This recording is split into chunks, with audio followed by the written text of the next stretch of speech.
Madame, Monsieur, bonjour. Merci de vous informer sur Ecclesia TV. Voici les titres.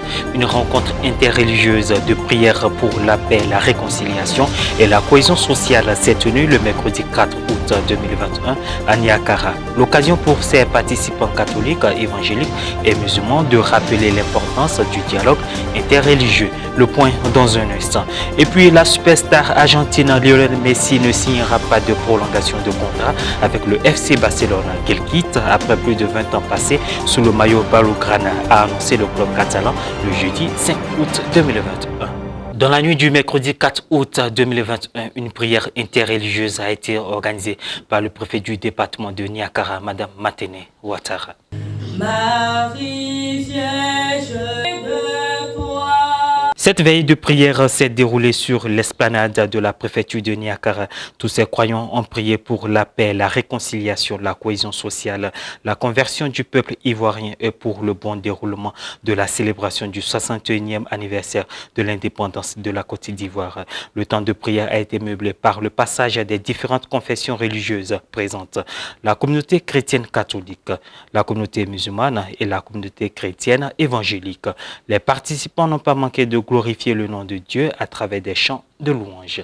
Après la pause de juillet, le pape François a repris ce 4 août 2021 ses rencontres du mercredi avec les fidèles. Dans le dernier cycle de catéchèse, il commente la lettre aux Galates dans laquelle saint Paul indique la primauté de la grâce sur la loi, la voie libératrice et toujours nouvelle de Jésus-Christ crucifié et ressuscité. On en sait davantage avec Myriam Roxanenou. Les audiences générales du pape François ont repris le mercredi 4 août dans la salle Paul VI, après la pause de juillet. Ayant 8 ans et demi de pontificat, le Saint-Père a tenu 365 audiences, en incluant également les audiences du samedi lors de l'année sainte de la miséricorde en 2016. 7 cycles thématiques ont été organisés jusqu'à présent. Le premier a repris les réflexions de Benoît XVI sur le credo pour l'année de la foi, 25 catéchèses au total. Les autres thèmes furent les sacrements, 9 enseignements, les dons de l'Esprit Saint, 7 enseignements, l'Église, 15 enseignements, la famille, 36 enseignements, la miséricorde, à l'occasion du jubilé, 49 enseignements, l'espérance chrétienne, 38 enseignements, la Sainte Messe, 15 enseignements, le baptême, 6 enseignements, la confirmation, 3 enseignements, les commandements, 17 enseignements, la prière du Notre Père, 16 enseignements, les actes des apôtres, 20 enseignements, les béatitudes, 9 enseignements, la prière, 38 enseignements. Le cycle consacré au thème de la pandémie intitulé « Guérir le monde », 9 enseignements. Et le dernier cycle a commencé en juin dernier sur la lettre aux Galates, 2 catéchèses à ce jour. Il y a aussi eu des audiences générales axées sur des sujets spécifiques, notamment dans le contexte de certaines fêtes liturgiques ou pour tirer le bilan des voyages apostoliques. Dans ses catéchèses sur le credo, le pape François a rappelé que la résurrection de Jésus est le cœur de notre espérance. En ce qui concerne les sacrements, il a rappelé avec force qu'ils ne sont pas des rites formels, mais des signes efficaces de la grâce qui, lorsqu'elle est reçue, change la vie, nous unissant dans l'amour avec Dieu et nos frères. Dans ses réflexions sur la famille, le souverain pontife est entré dans les réalités familiales de la vie quotidienne de manière vivante et concrète, en rappelant les vérités fondamentales sur le mariage, mais en restant toujours attentif aux situations de fragilité et aux familles blessées. Selon le pape, le premier pas dans la prière est d'être humble et de se reconnaître pécheur. C'est de comprendre que chaque jour, nous devons apprendre à prier, car sans la force de l'esprit, nous n'en sommes pas capables. Dans le cycle sur les actes des apôtres, le Saint-Père a montré tout ce que peuvent faire les missionnaires. Il s'agit d'hommes et de femmes qui suivent Jésus avec le style doux et humble des béatitudes. Cette ouverture du cœur est indispensable pour guérir un monde blessé, a déclaré le pape dans sa catéchèse sur la pandémie. Le dernier cycle, qui venait de commencer avant la pause estivale, est consacré à la lettre de saint Paul aux Galates. Pour les 2 premières étapes de ce nouveau parcours, le pape a abordé le thème de la nouveauté apportée par l'Évangile face à ceux qui aujourd'hui encore se croient les véritables gardiens de la vérité. La présidente de l'Organisation des femmes catholiques du Nigeria, Marie Asibi Gosun, a décidé de mobiliser les dirigeants de son organisation pour aider les autorités à contenir la troisième vague de la COVID-19 dans le pays. Il s'agit d'une aide importante car l'organisation est présente dans 9 provinces et 55 diocèses. Les détails avec Roséline Mobio.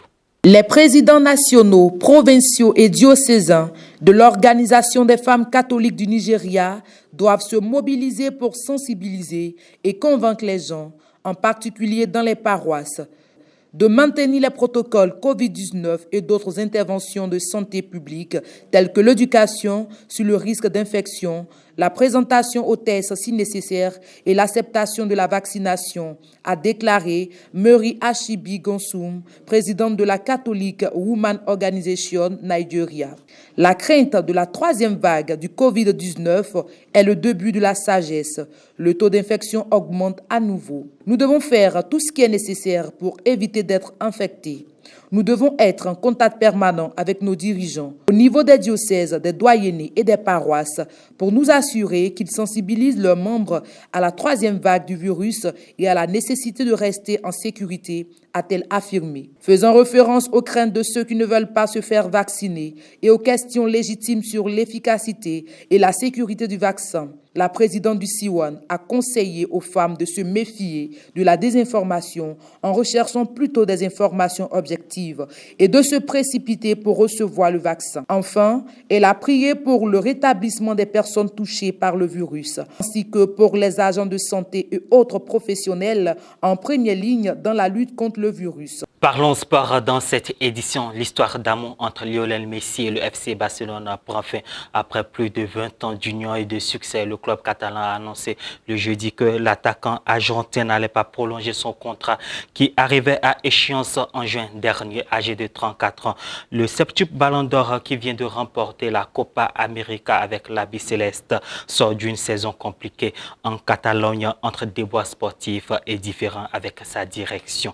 Plus de précisions avec Roséline Mobio. Au lendemain d'un communiqué annonçant le départ de Lionel Messi, le président du FC Barcelone, Joan Laporta, a expliqué vendredi que la prolongation de la Pulga aurait représenté un risque financier pour le club. À 34 ans, la légende argentine quitte la Catalogne après plus de 20 saisons passées sous le maillot blaugrana. Joan Laporta a dit avoir fait tout ce qui était le mieux pour les intérêts du club. Un investissement du volume représenté par Léo Messi comportait certains risques que nous étions prêts à assumer, mais lorsque nous avons compris en détail la situation du club après un audit, nous n'avons pas voulu mettre plus en péril l'institution, a déclaré le président du club blaugrana lors d'une conférence de presse très attendue. Joan Laporta, élu en mars sur la promesse de garder Messi au Barça, a par ailleurs accusé le fair play financier mis en place par la Liga espagnole de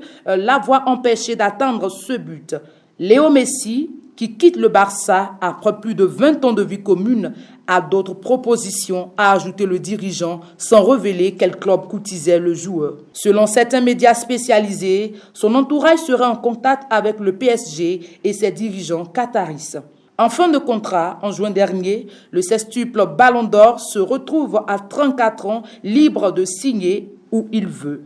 Un coup de tonnerre, alors même que la presse espagnole s'attendait à la conclusion imminente de l'accord entre les deux parties. Si l'histoire d'amour se termine mal, il aurait tout de même remporté 35 titres avec le maillot blaugrana sur les épaules, dont 4 ligues de champions et 10 championnats d'Espagne. Il détient aussi les records du nombre de buts marqués et de matchs joués pour le club catalan qui avait encore ces jours-ci bon espoir de conserver sa pépite. Et voilà, c'est la fin de cette édition. Merci de l'avoir suivi. Portez-vous bien.